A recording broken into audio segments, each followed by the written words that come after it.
177-58 in 7 years at San Diego State. Pete, there's a reason when Steve Fisher was getting set to retire, he said, this is my guy. I'm leaving it in the capable hands of Brian Dutcher. Phenomenal. Back-to-back trips to the Sweet 16. Obviously, on a night like tonight, you lose by 30 to a dominant UConn team, but still the job he has done once again this season. Yeah, a great job by Brian Dutcher. You know, San Diego State, I had them 3 times for CBS Sports Network on the road. They play outstanding defense. They play in front of sold-out crowds in the Mountain West, which got 6 teams in the tournament, as you know. So a wonderful year, but they didn't have enough offensive help. Jaden Ledee, 21 points a game, 56% from the field, but you need some help. No other player scored in double figures coming into the game.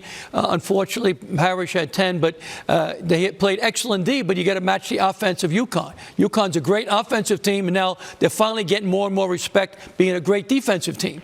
All right, holding them to 52%, 32% from the field. So that, you know, they couldn't match the balance of UConn, the great offense, great defense. But San Diego State, Brent, to your point, had a wonderful year in a very, very good league, and Brian's done a great old job. It's tough following a legend. All right, Steve Fisher was a legend. I coached against him. You didn't know that. That was his first win against Mike. No, I saw every game. You're playing the guitar. You're not studying. I mean, no, but you know. But I coach against, Steve Fisher. Great coach. When I was at Xavier, he was at Michigan. We're up 1 with 3:40 to go, Roy. All right, I started coaching. All right, we lost by 5, and then he won. He won the national title. So if I was a little better coach, he'd be pumping gas somewhere in Illinois. Okay, but no, he's a great coach, much better than me. He had a great team. They got better and better and won the national title, as you know, way back, a long time ago. So in 1990. So give him a lot of credit. And Brian Dutcher, to follow a legend is not easy.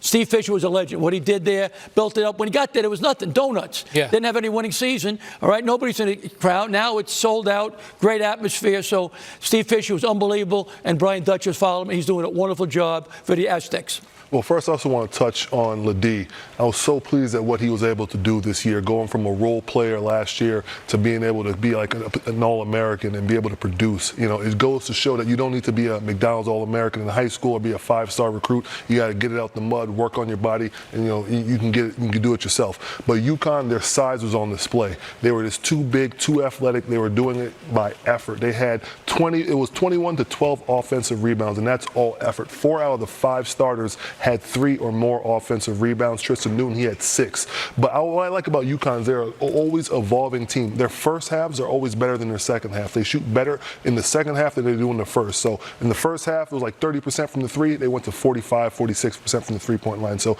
they know what they have to do. They want to get better, and they're evolving throughout the game as it's happening. Coach, I would echo everything you said about Brian Dutcher. The coach in waiting succession plans in college basketball or any sport, they don't always work. I guess because nothing always works. But you look around this Sweet 16, and there's examples of it. There's Brian Dutcher at San Diego State. He was a coach in waiting.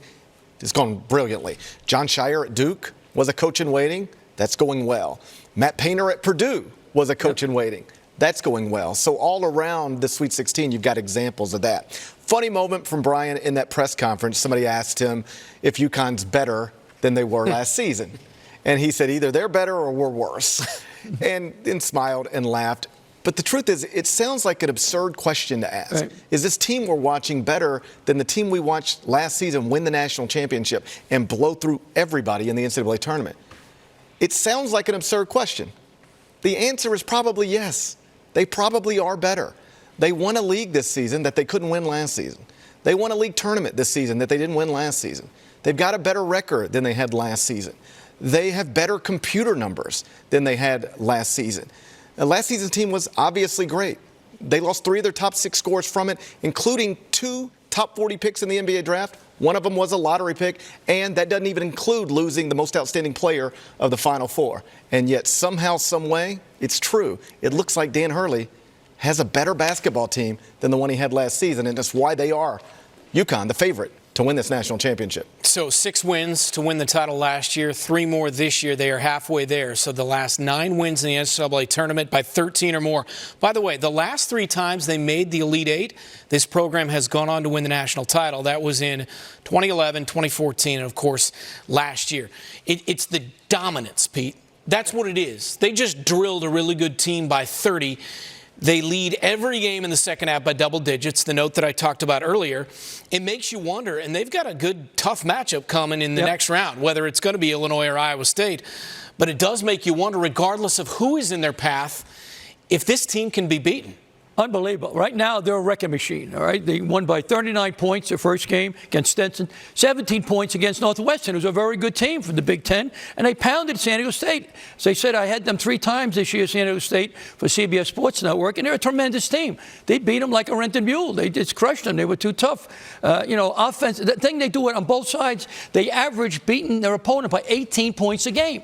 18. I think that's tops in the country. I got to check, with my analytics. I'm not that strong with that. But they're beating people, right, by 18. So right now, they're like a runaway locomotive. Forget about it. I mean, Iowa State's terrific. Illinois is terrific. But right now, boy, it's scary going against this machine, UConn. Well, and you talked about it at halftime of the Stetson game. I don't want to take away, I'm a huge fan of your podcast, but you talked about how he was finding something wrong in that Stetson game when they were up by 1 million at halftime. And that's the attention to detail. It's so cliche. Well, he never stops coaching. But, I mean, this guy, it's unbelievable how laser-focused he has these guys every play of every game. And it's why they are then able to go out and perform at this level consistently. They are beatable, I think. But they've only lost 1 time since Christmas, and they never lost on a neutral court at home all season long. Everything was true road games. So I think they're beatable, but I acknowledge sometimes it doesn't look like it, and tonight was one of those nights. But back to Dan Hurley, he coaches every possession in a very real way. And he will get on to you if that possession doesn't go the way it was supposed to go, even if you're up 20 or 25 or 30 or 50,000. It does not matter to him. And so that was the message he was trying to send at halftime of that game. They were up by a historically great margin, but it wasn't good enough because he saw some things he didn't like. Let's fix this stuff. It's very Nick Saban-like in the sense that he wants everything to be done perfectly, as close to it as often as possible, and anything short of that is unacceptable.